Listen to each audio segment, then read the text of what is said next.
I was kind of like going back and forth, like, do I agree with this? Do I not agree with this? Said like, yeah, probably a 2-player race, really, between Jokic and SGA. Advanced metrics, like, certainly lead you in that direction. Team success certainly lead you in that direction.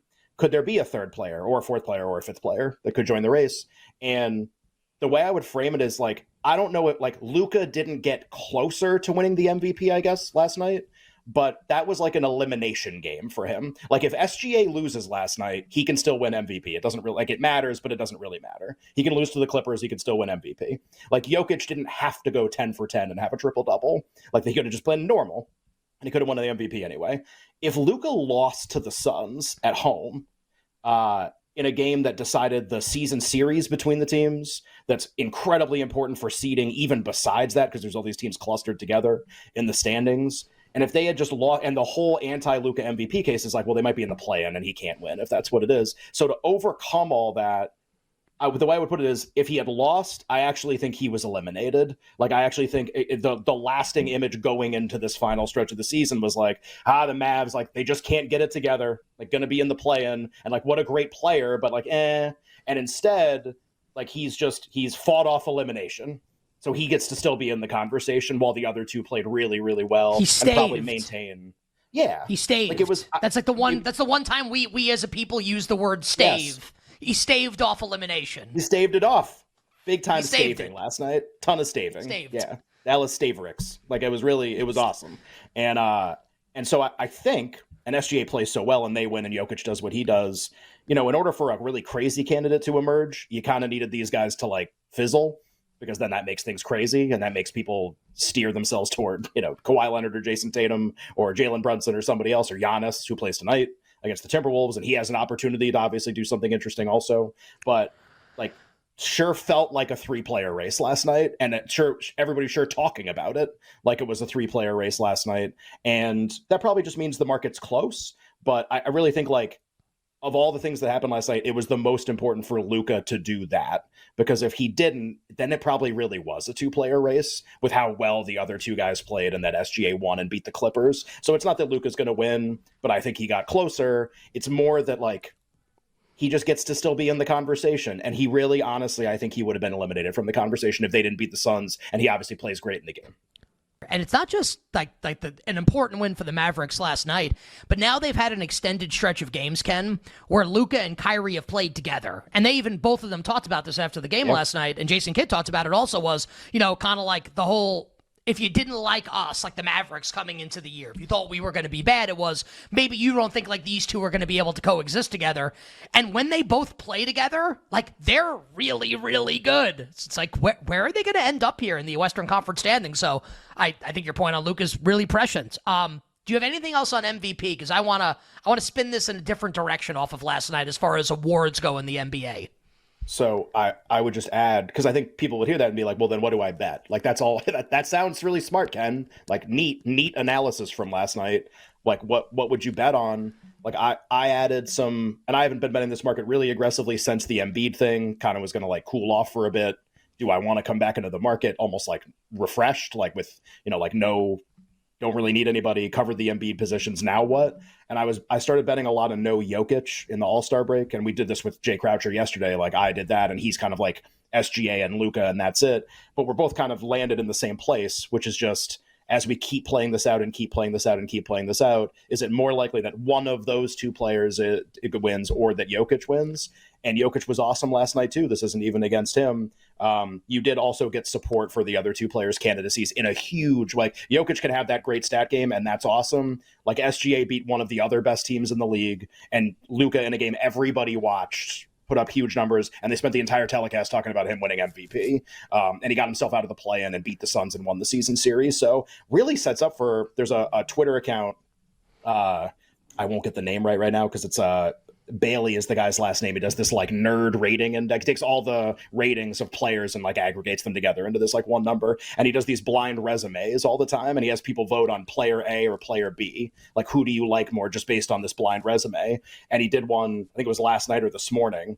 and it was like 70% picked player B, and player B was Luka, and player A was SGA, which I just think is pretty interesting. And like, again, when you vote, you kind of know there are only so many players that average like 36 points a game. But I just think it's going to get really interesting, and I'm curious to see where this goes. I would still kind of stand by how I felt in the All-Star break. Maybe there's only 2 players that can beat Jokic, but I think he's going to be beaten, and I'm curious to see who does it. SGA is more definitely right now. SGA is more likely to win, but again, you just try to play it out to the end of the season. Like and this was like a pencil answer. Like, what do you think's going to happen? I just kind of have a like gut feel that the Mavs are going to keep looking like that. And I think if the Mavs keep looking like that, and even if they finish with a worse record than the Thunder, but it's close, like the Thunder are the 2 or the 3, the Mavs are the 5, and there's a couple of 3 games separating them. I think that's how Luka wins, as that happens. A lot of people I think SGA wins when that happens. I'm just less confident, and I'll kind of go with the guy with like the bigger name reputation, the guy who definitely will have the bigger like raw counting stats, will be the leading scorer in the league this year. I just kind of think the Mavs are going to keep playing like that. That's where that kind of gut feel comes from. College baseball bets with our pal Johnny VTV, aka Johnny Venezia, the host of Breaking Bet, which is the college baseball betting podcast. Johnny V, we'll get to some bets for tonight, bets for this weekend in college baseball, but talk to us about the Golden Spikes, which is like college, like the MVP award, basically, right, to the top amateur player in college baseball. Won last year by Dylan Cruz. No, and I love that. And I love that he is. Yeah.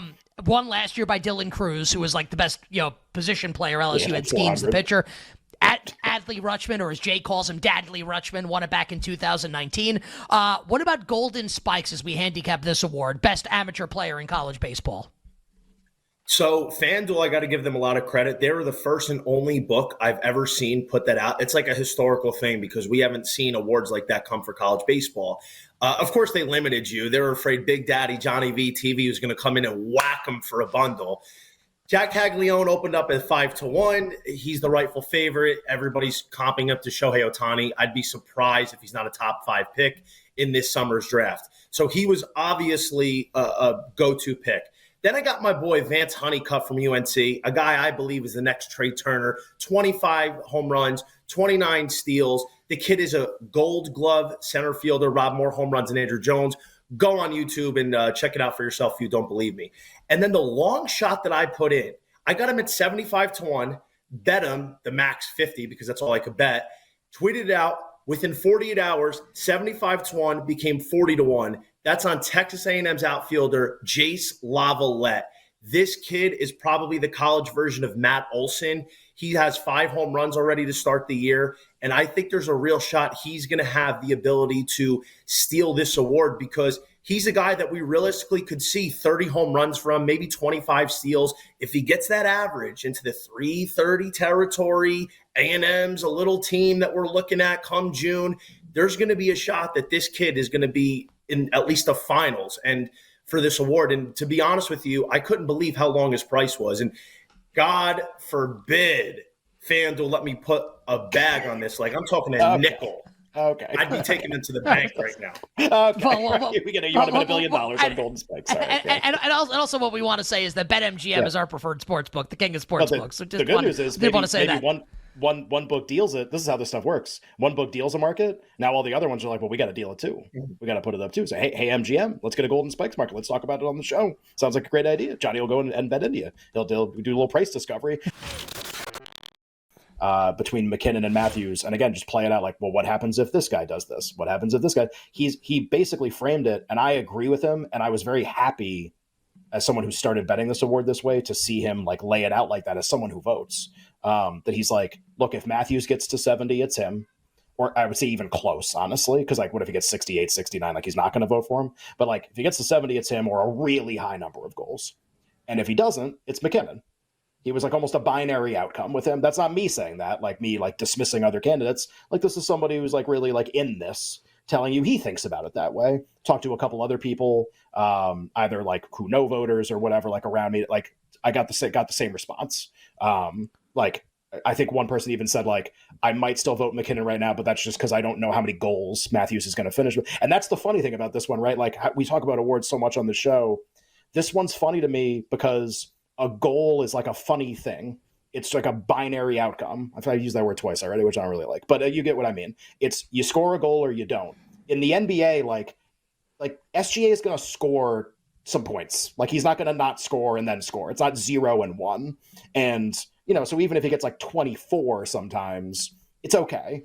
But Matthews, it's like, no, like either you do this or you're a failure that night. Like you have to get the goal or it just doesn't work. It's like a home run in baseball, I guess would be a good way to compare it, where it's like, oh, well, if that guy gets 70 home runs, I'll vote for him. Be like, well, he still has to hit the damn home runs. Like what happens when he doesn't hit the homer? Like you can't bank on it. Like I feel like NBA performance, you can at least bank on some level of, a high usage player is going to score a lot or at least take a lot of shots and have those opportunities. And that's what makes this one funny because when you bet Matthews, and look, like what's my best guess about how this plays out? I think it's almost just as important that Toronto's just winning all these games and slaughtering people. And as their team success goes up, that's a huge driver of him, at least over Kucherov, and then puts him alongside McKinnon. By the way, they lost in overtime last night and only got 1 point. But the Avs are 5th in the West in point percentage right now. Like the Maple Leafs and the Avs are basically the same team success-wise. So that has to matter too here. Look, Matthews is definitely gaining win probability by the game in large chunks, probably. But when you place the bet, there's this funny aspect of it where it's like you are taking that leap of faith that like he might play great, but if the goal just doesn't get scored, it doesn't matter. Like it's a weird thing. I agree with Dennis. I think it's those two. The market is starting to shape that way. If you bet those two, I think you win more often still than that bet pays. Just do you want to do that? But I agree with his analysis. I think we saw it play out more last night. Both players scored.